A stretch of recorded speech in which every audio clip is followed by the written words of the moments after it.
Hare Krishna, Radhe Radhe. Welcome back to your channel. आप सबका स्वागत है। तो आज है गुरु पूर्णिमा। गुरु पूर्णिमा की आपको बहुत बहुत बधाई हो। आप सबने अपने अपने गुरु महाराज जी का पूजन किया होगा, आई हो, और अच्छे से करा होगा। तो आज तो सारा दिन इसी में व्यस्तता में निकल गया है ना। तो कल अब शुरू हो रहा है सावन, हमारे शंकर भगवान जी का।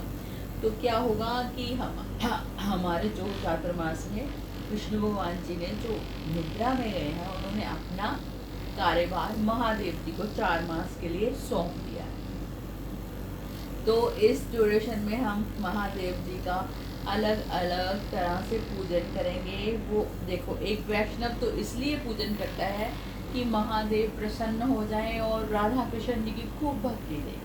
और जो एक नॉर्मल इंसान है वो इसलिए पूजन करता है कि उसका धन धान्य संतान पैसा और सब कुछ खूब बढ़े, है ना। तो आप देखो, हम वैष्णव क्या करते हैं, गृहस्थी तो है ही है। हम धन धान्य के साथ अपने ठाकुर जी की भी प्राप्ति का यत्न करते हैं, हम इसलिए पूजन करते हैं। तो आपको सावन के महीने में क्या करना है, पंचामृत से स्नान कराना है। और 1 लाख आपको या पुष्प या बेलपत्र या अनाज कुछ भी हो, उनका एक बार सावन के महीने में आप अभिषेक जरूर कीजिए। जैसे कि अगर धान चावल का आप करते हो तो वो धन संपत्ति के लिए होता है। तो आप 100 ग्राम चावल लेके गिन लेना, तो उसके हिसाब से 1 लाख कितने में हो, आई थिंक 1.5 किलो या 2 किलो के करीब ऐसे में चावल आ जाते हैं। वो फिर आपने शंकर भगवान का अभिषेक करके, अगर आपके घर में शालिग्राम है वहाँ कीजिए, अगर मंदिर नहीं है तो मंदिर में कीजिए। और उसके बाद उन जो चावलों को आपने मंदिर में दान कर देना है, ठीक है। और सावन महीने में स्पेशली जो है वस्त्र दान का बहुत महात्म्य है। आप अन्नदान तो 12 महीनों में महात्म्य है, आप कर सकते हो, लेकिन वस्त्र दान जरूर कीजिएगा।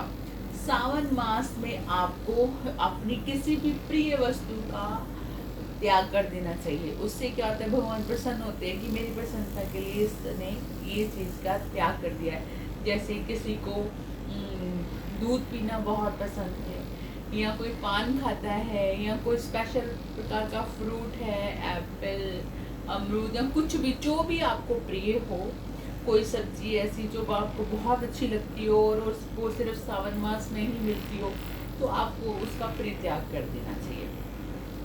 ये सावन मास है का महात्म्य है। इस महीने में कुछ लोग एक एक व्रत रखते हैं और कुछ रखते हैं कि एक समय एक दिन खाना खाना और एक दिन खाना नहीं खाना, ऐसे व्रत भी रखते हैं। कुछ चंद्रायण व्रत रखते हैं, वो ऐसे होते हैं कि जैसे चंद्रमा घटता है एक एक दिन, पूर्णिमा के बाद अमावस आता है, तो वो अपना एक एक ग्रास खाने से घटाते जाते हैं। तो जैसे अमावस के बाद शुक्ल पक्ष बढ़ता है तो वो एक एक ग्रास पूर्णिमा तक बढ़ाते जाते हैं। तो ऐसे चंद्रायण व्रत कर सकते हो।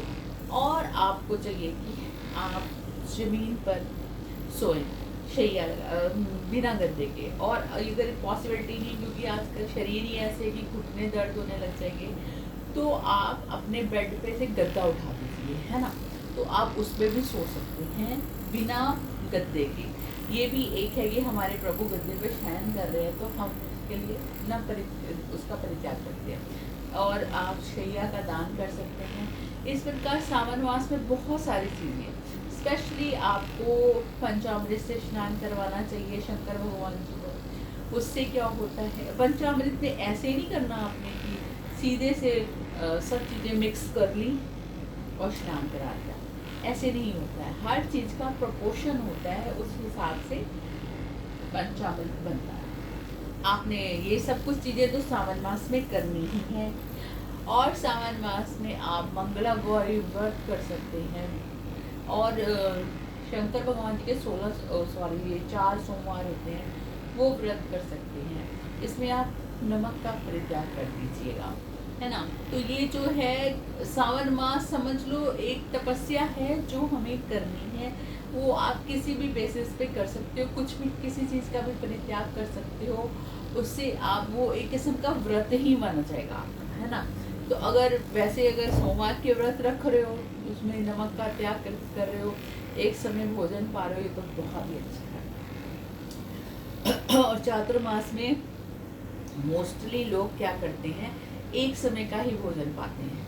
सूर्य जब अस्त होते हैं उसके 1.25 घंटे के अंदर आपको भोजन करना होता है। पूरे दिन आप दूध ले सकते हो, फल ले सकते हो, है ना, खाना नहीं खाना, ये सब तपस्या की श्रेणी में आते हैं। और अगर आप ये करना चाहो तो आप कर सकते हो। देखो, कलयुगी शरीर है, सबसे बेस्ट है नाम जाप करना। और इनमें से आपको कुछ भी ऐसा लगे कि हाँ ये हम अपने शरीर को स्वस्थ रखते हुए भजन कर सकते हैं, तो आप इनमें से कुछ भी चूज कर लो जो आपको अच्छा लगे, आपकी सुविधा के अनुसार हो। कलयुगी जीव है, इतना कुछ नहीं कर सकते हैं, लेकिन कुछ तो करना चाहिए ना। ना करने से कुछ करना ज़्यादा अच्छा है। तो फिर आप ये कीजिएगा। अब हम करते हैं अपना नेक्स्ट 5वां अध्याय चातुर्मास जी का। इसमें इस अध्याय में हमने क्या पढ़ना है, पेचवन शूद्र और महर्षि गाल्व का संवाद आएगा। देखिए, ये जो चातुर्मास होता है इसमें जो ये कथाएं हैं, ये बहुत ही ज्ञानवर्धक और अपने आप को भक्ति में ओतप्रोत करने वाली होती हैं। और इसमें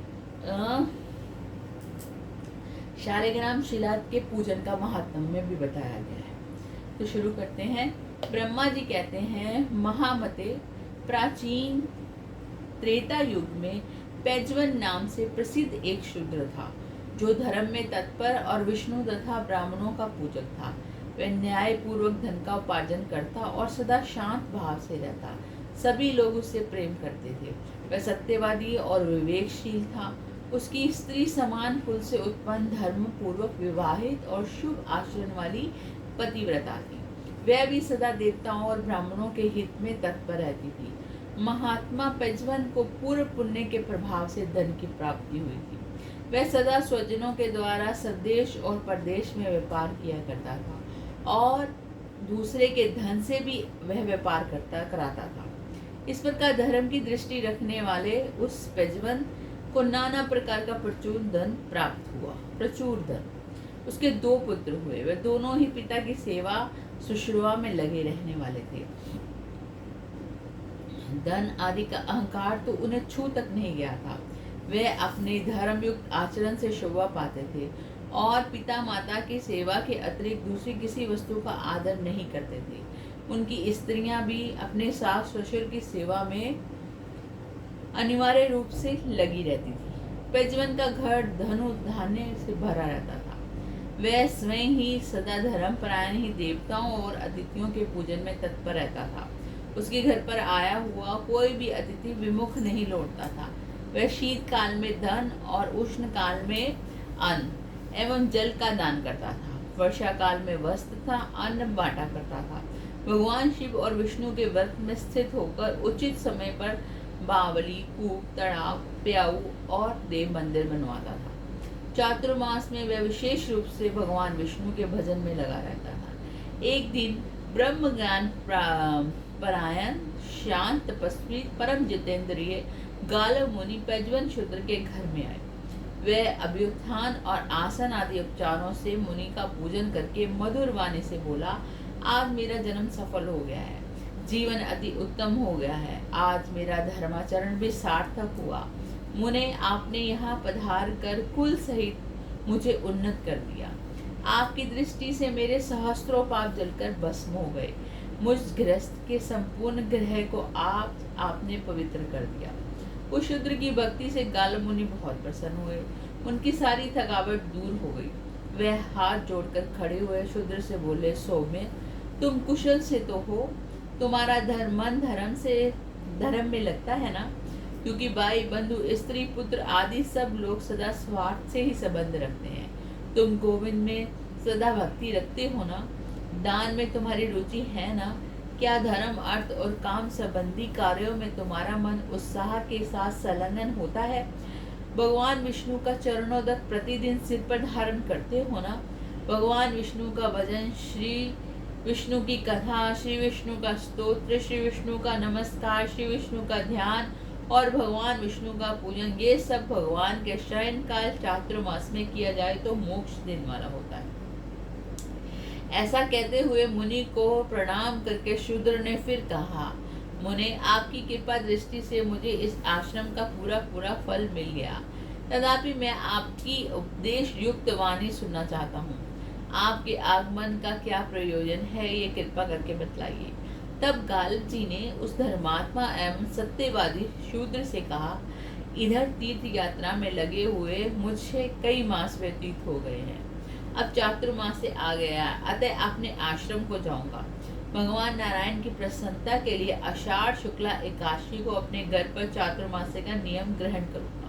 पैजवन बोला, दिश्रेष्ठ, मेरे ऊपर अनुग्रह करके कोई ज्ञान की बात मुझे भी बताइए। वेद में मेरा अधिकार नहीं है, वेद सार के जप का भी मुझे अधिकार नहीं है, अतः विशेषतः चातुर्मास में पालन करने योग्य है। यदि कोई मोक्ष साधक उपाय हो तो बतलाइए। गालिब जी ने कहा, जो मनुष्य शालिग्राम में स्थित भगवान विष्णु का पूजन करते हैं, भक्ति उनसे दूर नहीं है। जिनका मन भगवान शालिग्राम के चिंतन में लगा हुआ है, उसके द्वारा जो कुछ भी शुभ कर्म किया जाता है वह अक्षय होता है। चातुर्मास में इसका विशेष महत्व है। जहाँ शालिग्राम शिला और द्वारका की शिला दोनों का संगम हो, वह मनुष्य के लिए मुक्ति दुर्लभ है।